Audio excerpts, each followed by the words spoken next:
All right, let's get right into it. If you live in Canada, you've probably felt it. It's this unease, a feeling that even when the official numbers say the economy's doing okay, your own bank account is telling a completely different story. And look, this isn't just some vague feeling people have. This isn't hyperbole. That's a direct quote from the senior deputy governor of the Bank of Canada. It's an official alarm bell, a declaration that the country's productivity problem has become a full-blown national economic emergency. So, what exactly is this emergency? This is where our investigation really kicks off. We need to peel back the layers on a very strange paradox. An economy that's technically getting bigger, but is somehow leaving the average person feeling poorer. How does that even work? Well, here's the math behind that feeling.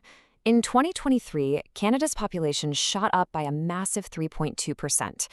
At the same time, the economy itself only grew by 1.1%. So you've got way more people trying to share an economic pie that's barely getting any bigger. Naturally, everyone's individual slice gets smaller. That's what economists call a per capita recession. And this is the real consequence. A real GDP per person, which is the best way to measure how well off we actually are, has fallen so much that it's wiped out 7 years of progress. It's a lost 7 years. So if you feel like you're running on a treadmill, just trying to stay in the same spot financially, well, this is why. It's a statistical fact. This leads us straight to the heart of the matter. The emergency, the per capita recession, it all boils down to one critical failure: productivity. Now, productivity just means how much value we create for every hour we work.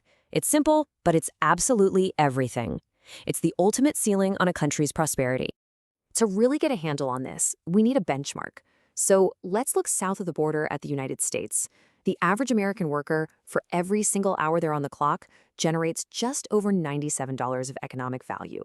Okay? Remember that number, $97. Now let's look at Canada. For that exact same hour of work, a Canadian worker generates about $73.50. That's a nearly 32% gap. For every hour of effort, the U.S. economy is creating almost a third more wealth. That's not a small gap. That's a chasm. And, this isn't a new problem, but the sheer length of this stagnation, it's just shocking. Get this, over an entire decade, from 2014 to 2024, the total growth in the average Canadian's wealth was just 1.1%. Not 1.1% per year, 1.1% total, over 10 years. That's not slow growth, that's profound stagnation. And just in case you think this is a temporary blip we can just ride out, it's not. The OECD, the organization that tracks all the major advanced economies, has put out a forecast, and it projects that Canada, on its current path, is set to be the single worst performing advanced economy for the next 4 decades, all the way to 2060. So if we know what the problem is, this collapse in productivity, the next much more important question is why? Where is the money going? The health of an economy depends on investment capital flowing to the right places. Our autopsy shows that in Canada, the economic lifeblood is flowing away from where it's needed most. And here is the fundamental problem. On one side, you have productive investments, things like machinery, new equipment, technology, R&D, the stuff that actually makes workers better at their jobs. And on the other side, you have residential real estate. In Canada, capital has been stampeding out of the productive column and piling into the speculative one. We've become a country that's more interested in trading houses than in building businesses. This here is what some people are calling the tools crisis. And it's so simple to understand.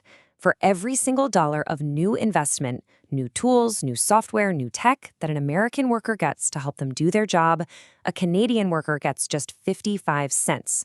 We are literally starving our workers of the tools they need to compete. You can actually see this shift happening on the ground in places like Hamilton, Ontario. It used to be Steel City, the industrial heart of the country. Now, factories are closing. The ability to actually make stuff is disappearing. And what's replacing it? A forest of 30-story condo towers.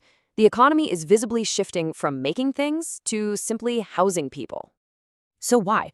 Why is this all happening? Well, our audit shows this huge misallocation of money isn't an accident.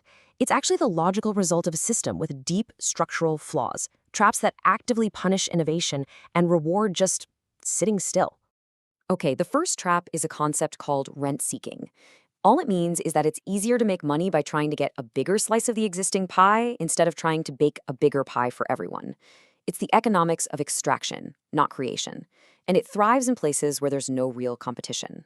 And Canada is full of these protected sectors. A tiny number of companies, the big three in telecom, the big five in banking, a few grocery giants, a couple of airlines, they dominate everything.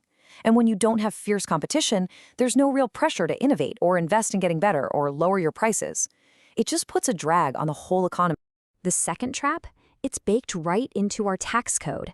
And it's wild when you think about it. Let's say you take a huge risk, you start a business, and you manage to make $1 million profit. That gets taxed, and taxed heavily. Now, say you just buy a house, you sit on it, and it goes up in value by $1 million. You sell it. That profit is completely tax-free. The system is sending a crystal clear signal: don't bother with risky innovation, just speculate on housing. So after examining the symptoms, performing the autopsy, and identifying the traps, our forensic audit of Canada.exe has reached its final and pretty stark verdict. Let's just quickly recap the evidence. 1. The productivity crisis is an official declared emergency. 2. The money that should be funding innovation has fled to the housing market. 3. Our protected industries are incentivized to extract wealth, not create it. 4. Our overall economic growth is a mirage, just masking the fact that individuals are getting poorer. And 5. Our own policies are actively encouraging this broken model. And the ultimate verdict is this. If we stay on this path, Canada is at risk of becoming what you might call a gentrified museum. It'll be a beautiful, expensive place to live if you already own assets, but it'll be a terrible place to try and build a future. A country of high asset prices but low wages, stagnant innovation, and shrinking opportunity for the next generation. The Bank of Canada said it's time to break the glass. So that brings us to our final question for you.